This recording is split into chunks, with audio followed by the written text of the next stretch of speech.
வணக்கம் மக்களே. இந்த பதிவு யாருக்குன்னா உங்களுக்கு தான் மக்களே. நேற்று வந்து நம்ம மொக்கை 3C மொக்கை வந்து ஒரு புதுசாக ஒரு இஷ்யூ கொண்டு வந்திருக்கு. என்னன்னா குழந்தைகளிடையே நடக்கும் குற்றச்சாட்டுகள் கொண்டு வந்திருக்கு. சரி, அவங்க விளக்கும் போது அதில் என்ன உண்மைத்தன்மை இருக்குன்னு கொஞ்சம் யோசிச்சு பாருங்க மக்களே. அவங்க நல்லா சிறப்பாக விளக்கம் கொடுத்தாங்க. இப்போ நமக்கு ஏதாவது ஒரு ஒரு ஒரு வீடியோவோ ஒரு ஆதாரமோ கிடைக்கிது, சம்மந்தப்பட்டவங்கள நம்மளுக்கு தெரியும், நம்ம என்ன செய்யணும்? கொண்டு போய் காவல்துறையிட்ட கொடுத்துட்டு கமக்கமாக என்னென்ன செய்யணுமோ எல்லாம் செஞ்சுட்டு நம்ம பாட்டுக்கு பேசாமல் இருக்கணும். ஸோ இதோட ஸ்டைல் வந்து அப்படி இல்லை. அந்த வீடியோவை வச்சுக்கிட்டு உங்ககிட்ட வந்து சொல்கிறது, நான் இதை செய்ய போகிறேன், அதை செய்ய போகிறேன், இதை செய்ய போகிறேன்னு உங்ககிட்ட எல்லா விளக்கமும் கொடுத்துட்டு அப்புறம் நான் நடவடிக்கை எடுக்க போகிறேன்னு சொல்கிறது. ஸோ இந்த இஷ்யூவில் சம்மந்தப்பட்டவங்க அலர்ட் ஆகிட மாட்டாங்களா? எல்லார் பேரையும் சொல்லி நீங்கள்லாம் இதில் இருக்கிறீங்க, ஸோ உங்கள் மேலெல்லாம் நான் நடவடிக்கை எடுக்க போகிறேன்னு அவங்களுக்கு அலர்ட் பண்ணுறதுக்கு அவசியம் என்ன இருக்குது? நீங்களே சொல்லுங்கள் மக்களே, இது தேவையா? உண்மையாக இந்த சம்பவம் நடந்திருந்தால் நீ வந்து ஒரு சோஷியல் ஆக்டிவிஸ்ட் என்ன செய்யணும்? எல்லாமே ரகசியமாக செஞ்சு முடிச்சுட்டு அப்புறம் வந்து நீ வந்து மக்களுக்கு தெளிவு கொடுக்கணும். ஆனால் இந்த பொம்பளை அதெல்லாம் செய்யாது. முதல்ல எவ்வளவு மக்களுக்கு இந்த விஷயத்தை பற்றி சொல்லி சொல்லி சொல்லி ஒரு பிரளயத்தை உண்டு பண்ணிடும். அப்புறம் நான் நடவடிக்கை எடுக்க போகிறேன் அப்படின்னு மக்கள்கிட்ட உதவி கேட்கும். இதுதான் இதோட ஸ்டைல். சாரி மக்களே, நான் வந்து இந்த பொம்பளை வந்து அது இதுன்னு பேசுகிறேன்னா என்னை தப்பாக நினச்சிக்காதீங்க. ஏன்னா எனக்கு இந்த பொம்பளைக்கு மரியாதை கொடுக்க கொஞ்சம் கூட எனக்கு தோண மாட்டேங்குது. அவங்க இவங்கன்னு பேசக்கூட எனக்கு தோண மாட்டுது. அதுக்காக என்னை மன்னிச்சிருங்க. ஸோ இந்த பொம்பளையோட ஸ்டைல் இப்படி தான். ஸோ இப்போ நீங்கள் கொஞ்சம் யோசிங்க. அது வந்து விளக்கும் போது என்ன சொல்லுச்சுன்னா ரொம்ப சேஃபாக அவங்களுடைய விளக்கத்தை கொடுக்குறாங்க. ஏன்னா உங்களுக்கு நம்பிக்கையை வர வைக்கணும். அவங்க சொல்கிற ஒவ்வொரு விஷயத்திலையும் நீங்கள் நம்பணும்.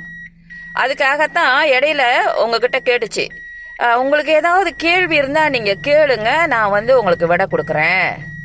இது ஏன்னா அது சொல்கிற இஷ்யூவை பற்றி எந்த சந்தேகமும் உங்களுக்கு வரக்கூடாது.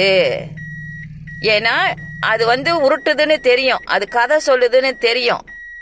ஆனால் அந்த கதையில் உங்களுக்கு வந்து முழு நம்பிக்கை வரணும். நீங்கள் கேள்வி கேட்க கேட்க கேட்க உங்கள் சந்தேகம்லாம் தீர்ந்துடும். அப்போ நீங்கள் வந்து அந்த பொம்பளை சொல்கிற இஷ்யூ வந்து நீங்கள் முழுமையாக நம்பி அது எதிர்பார்க்கின்ற உதவியை நீங்கள் செய்வீங்க என்ற எண்ணத்தில் அது உங்களை கேள்வி கேட்க சொல்லுது. ஸோ தயவு செய்து மக்களே, அந்த பொம்பளை என்ன இஷ்யூ கொண்டு வந்தாலும் கொஞ்சம் யோசிங்க. அதில் என்ன உண்மைத்தன்மை இருக்குது, உடனே ரியாக்ட் பண்ணாதீங்க.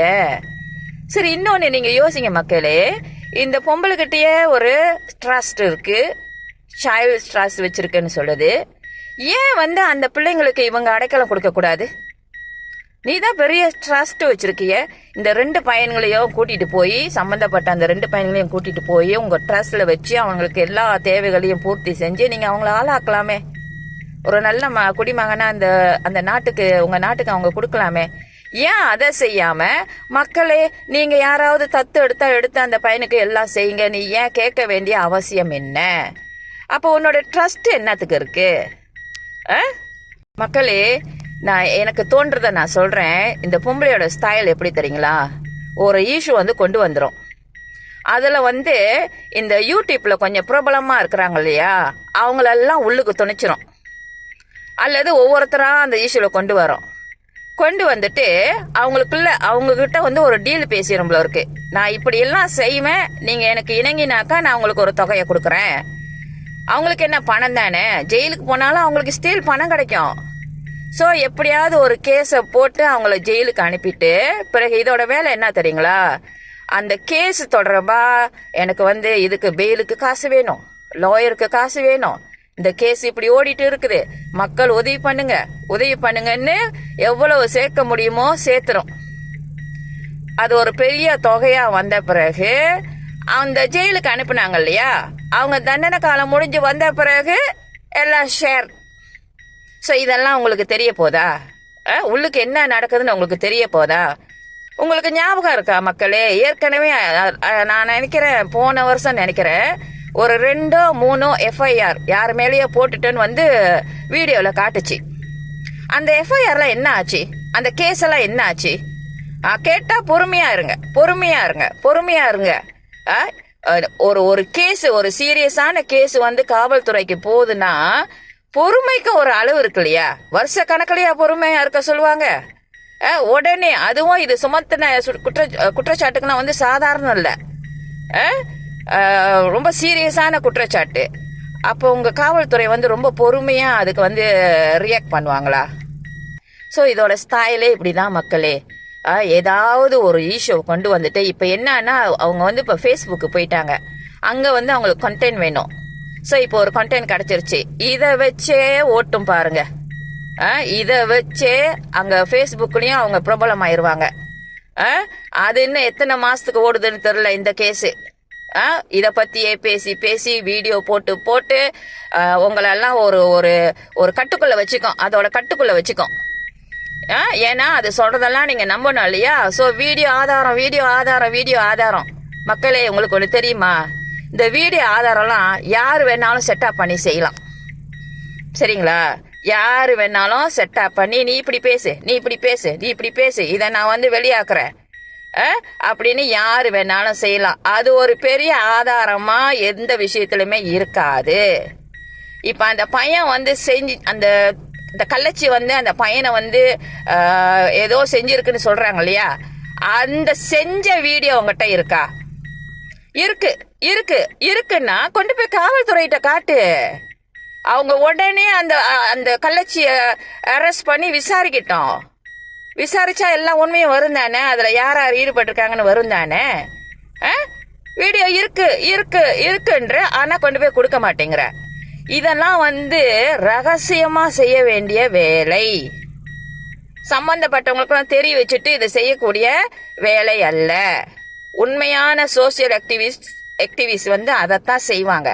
ஆனால் நீ வந்து தம்பட்டம் அடிக்கிற, தம்பட்டம் அடிச்சுட்டு அந்த 2 பையனுங்க அப்படியே உண்மையாக இருந்த அந்த சம்பவம், அந்த பையன்களோட வாழ்க்கை என்ன ஆகுறது?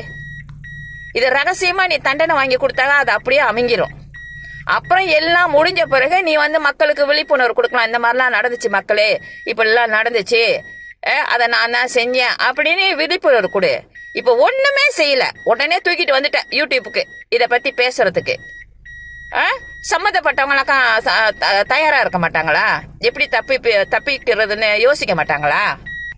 இப்போ வந்து உன்னோட லிஸ்ட்டில் வந்து சாதனா இல்லைன்ட்ட, சாதனா வந்து ஏஐயில் செஞ்சுருக்குறாங்க, அதனால சாதனா இல்லைன்ட்டு. அப்போ நீ சாதனாவை காப்பாத்துற. அன்னைக்கு என்ன சொன்ன ஒரு பேச்சில் சாதனாவும் அதில் இருக்கிறா, எல்லாரும் இருக்கிறாங்க அப்படின்னு சாதனா லிஸ்ட்டில் இருந்தா. இப்போ வந்து சாதனாவை காப்பாத்துற. ஏன்னா டீலிங் நடந்துருச்சா, சாதனா கூட டீலிங் நடந்துருச்சு போல இருக்கு. அதனால இப்ப சாதனா இந்த விஷயத்துல இல்லைன்னு அவளை வந்து விட்டுட்டேன். இதே மாதிரி தான் ஒவ்வொருத்தரும் அவங்ககிட்ட வந்து டீலிங் செய்ய செய்ய செய்ய ஒவ்வொருத்தரா விட்டுடுவேன். அப்புறம் இந்த கள்ளச்சி மாட்டிக்கும். இந்த கள்ளச்சி என்ன தெரியுமா, எதுல மாட்டினாலும் அது வந்து ஒரு பைத்தியம் மாதிரி நடிச்சுட்டு எப்படியாவது அதுலேருந்து அந்த கேஸ்லேருந்து வெளியாயிரும். அதான் அதோட ஸ்டைல். உங்கள் காவல் அதிகாரிகளும் இது ஒரு பைத்தியம், இது ஒன்றும் தெரியாது அப்படின்ட்டு மன்னிச்சு விட்டுருவாங்க. அந்த யூடியூப்பில் இருக்கிற கேஸ் எல்லாம் இப்படி தான் நடக்குது. இந்த காவல்துறையில் வந்து மன்னிப்பு, இது யூடியூப் சண்டை, மன்னிப்புன்னு ஒன்று கொடுத்து அனுப்பிடுவாங்க. ஸோ இதில் மொத்த லாபம் இந்த பொம்பளைக்கு தான். கேஸை எடுத்துகிட்டு போகிற மாதிரி போவோம், அது வரைக்கும் அந்த கேஸ் நடக்கிற வரைக்கும் கொலெக்ஷன் செய்யும். பிறகு சம்மந்தப்பட்டவங்க அந்த தண்டனையிலேருந்து வெளியே வந்த பிறகு எல்லாருக்கும், இந்த கும்பலுக்கே லாபம். இதில் நஷ்டம் அடைகிறது மக்கள் தான். ஸோ தயவு செய்து ரியாக்ட் பண்ணாதீங்க, எமோஷனலாக ஆகாதீங்க. இந்த பொம்பளை என்ன கொண்டு வந்தாலும் அதில் ஏதாவது அதுக்கான தேவை இருக்கும். இது வந்து உண்மையான சோசியல் ஆக்டிவிஸ்ட் அல்ல. ஸோ இதைத்தான் நிறைய பேர் வலியுறுத்துறாங்க. நீங்கள் மீண்டும் மீண்டும் இந்த பொம்பளைக்கு சப்போர்ட் பண்ணி இன்னும் நிறைய அட்டூழியங்கள் இந்த ஒய்டியில் நடக்க அனுமதிக்காதீர்கள். மக்களே, நான் சொன்னதில் ஏதாவது உண்மை தன்மை இருந்தால் கொஞ்சம் யோசிங்க. எனக்கு பட்டது, எனக்கு தோன்றதை நான் சொன்னேன். ஏன்னா இந்த பொம்பளைய நானும் 4 வருஷமாக கவனிச்சிட்டு வரேன். ஓகே, ஸோ இதுகிட்ட எந்த உண்மை தன்மையும் இல்லை.